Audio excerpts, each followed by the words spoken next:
Saudara saya itu kalau di sini yang memang betul-betul lama di Israel, Bapak tahu orang yang hebat di Israel itu, yang tinggal di sini, pendeta yang hebat, Bambang Nursena, itu lama di Israel. Tidak ada data secara persis. Tanggal 25 Desember itu adalah hari kelahiran anak dewa matahari. Saya mau bertanya, benarkah Yesus itu lahir pada tanggal 25 Desember? Betul memang. Orang yang menyangkal itu kan sebetulnya hanya mengenal buku-buku sejarah dari gereja Roma Katolik. Natal itu pertama kali ditetapkan bukan di Roma, tapi di Alexandria. Tahun 189 Masehi, pada masa Patriark Gereja Koptik Ortodoks itu adalah Patriark Demetrius. Nah, pada saat itu gereja ini gini loh, begitu dia keluar dari batas-batas keyahudian, artinya gereja pertama kali disebut orang-orang yang diejek oleh orang Yahudi sebagai Nostrim, kelompok Nasaren, kelompok Nasrani, itu sebetulnya ejekan orang Yahudi untuk orang Kristen. Maka Paulus disebut salah satu tokoh dari sekte orang-orang Nasrani. Itu identitas dari gereja Yahudi di Yerusalem yang dipimpin oleh Rasul Yakobus. Terus kemudian orang Yahudi mengeluarkan kutukan terhadap orang Kristen pada saat konsili di kota Yamnia dekat Tel Aviv sekarang, terkutuklah orang-orang Nostrim. Setelah itu kebudayaannya bergeser kepada kebudayaan non-Yahudi. Kalau kebudayaannya bergeser, berarti Injil harus dikontekstualisasikan supaya dimengerti oleh penduduk yang non-Yahudi. Berkembanglah Injil di Antioquia, di Syria. Kisah Rasul 11 ayat 26. Di situ dikenal sebutan Kristianos, yaitu Kristen. Untuk pertama kali disebut Kristen. Kebudayaannya Yunani, kalendernya ganti. Bukan kalender Yahudi yang memakai sistem peredaran bulan, tapi kalender matahari yang dipakai di zaman dinasti Seleukid. Ketika Injil dibawa Rasul Markus ke Alexandria, kalendernya memakai kalender bintang. Kalender Kawakibiyah, bukan Komariah, bukan Samsiah.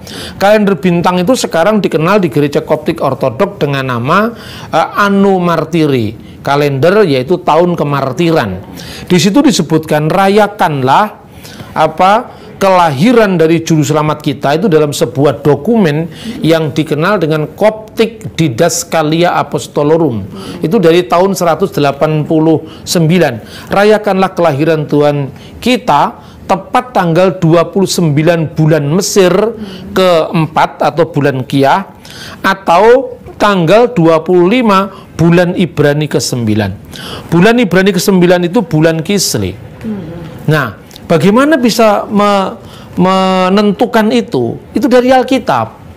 Di Alkitab dikatakan bahwa Zakaria itu membakar ukupan, ya, mendapatkan giliran membakar ukupan. Saat itu dia membakar ukupan itu dia mendapatkan tanda bisu. Waktu itu Zakaria di rombongan Abia. Rombongan Abia itu menurut 1 Tawarik pasal 24 ayat 7 sampai 19 adalah rombongan ke-8. Berarti Zakaria itu dari mewakili golongan Abia itu membakar ukupan pada perayaan yang namanya sebetulnya perayaan Yom Kippur. Itu kira-kira bulan September. Kenapa bulan Yom Kippur? Karena semua puak Israel kumpul di Yerusalem, di Bait Allah. Itu menunjukkan itu perayaan Yom Kippur.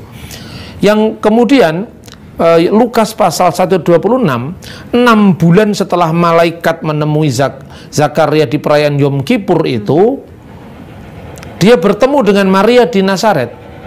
6 bulan setelah bulan Tisri, karena Yom Kippur itu dirayakan setiap bulan Tisri. 6 bulan setelah bulan Tisri itu bulan Nisan. Bulan Nisan itu kira-kira Maret. Makanya sebelum bapak-bapak gereja abad keempat yang dituduh katanya Natal itu perayaan Dewa Matahari, dan itu tuduhan yang sama sekali buta sejarah. Sebetulnya itu sudah ada tulisannya Irenaeus, tulisannya Hippolytus, itu bapak-bapak gereja dari generasi ketiga, itu mengatakan bahwa perayaan Bunda Maria menerima kabar gembira dari malaikat itu tanggal 15 bulan Nisan atau tanggal 25 Maret. 9 bulan setelah Maria mengandung, pemberitaan malaikat tanggal 25 Maret, itu jatuhnya 25 Desember itu. Itu tidak sulit dihitung karena kita tidak ngerti sejarah. Tahunya gereja cuma gereja barat, Roma Katolik, Protestan, hanya itu saja. Kita tidak mengenal gereja-gereja timur yang dari abad pertama, kedua, ketiga terus berjalan sejarahnya.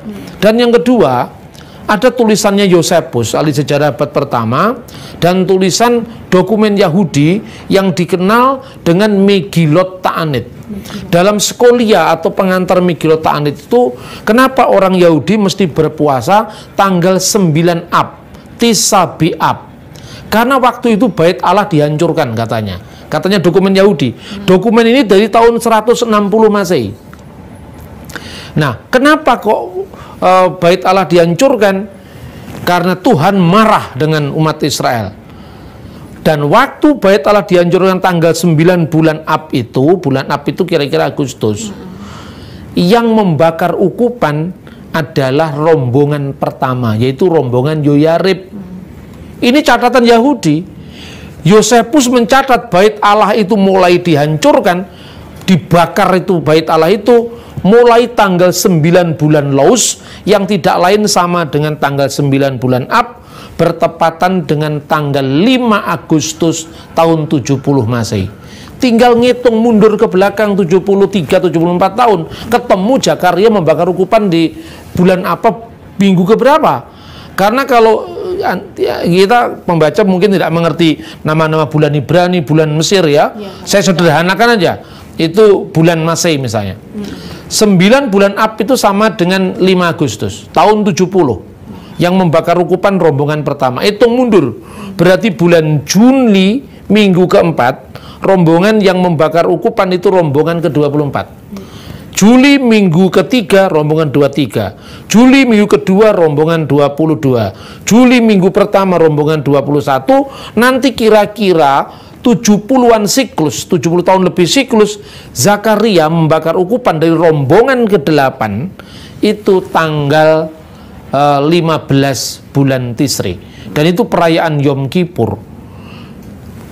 6 bulan setelah Tisri, sekali lagi itu Nisan, sama dengan Maret, perayaan kabar baik malaikat bertemu Maria. 9 bulan setelah Maret, Desember, selesai.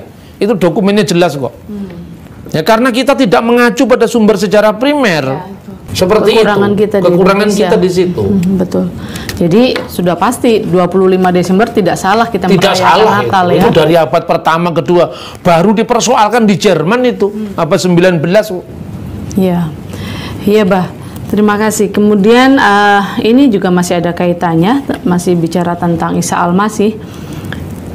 Sejak kapan Isa Al-Masih atau Yesus Kristus itu diangkat menjadi Tuhan? Tidak ada yang mengangkat Yesus itu Tuhan, tidak ada. Sama dengan kalau saya katakan itu kan tuduhan orang-orang yang kurang belajar itu. Mengatakan baru tahun 325 itu disebut Tuhan. Baca itu tulisannya Polikarpus, itu muridnya Rasul Yohanes langsung. Ketika dia mati dalam pembakaran, dia memuja Allah Tritunggal. Kepadamu Bapa Surgawi, dengan imam besar surgawi, yaitu putramu terkasih Yesus Tuhan kami dan Roh Kudus, kemuliaan bagimu sekarang dan selama-lamanya. Dia mati dalam kesahitannya. Dan itu terjadi tahun 156 Masehi. Dan sebelum itu di Alkitab memang sudah ada. Yesus disebut Allah itu bukan dalam makna kemanusiaannya itu. Yang dilahirkan Maria itu memang sepenuhnya manusia, maka dikatakan firman telah menjadi manusia. Seperti misalnya kalau sebagai contoh perbandingan, orang Islam percaya Quran itu firman Allah.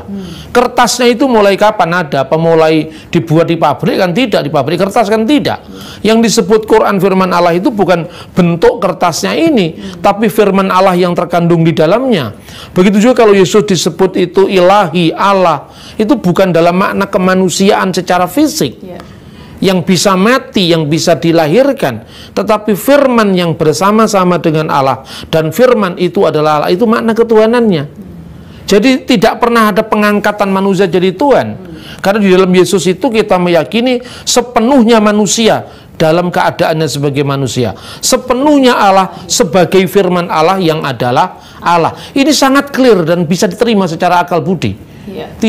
Gampang dicerna secara akal, kecuali yang akalnya nggak sampai. Itu gampang sekali.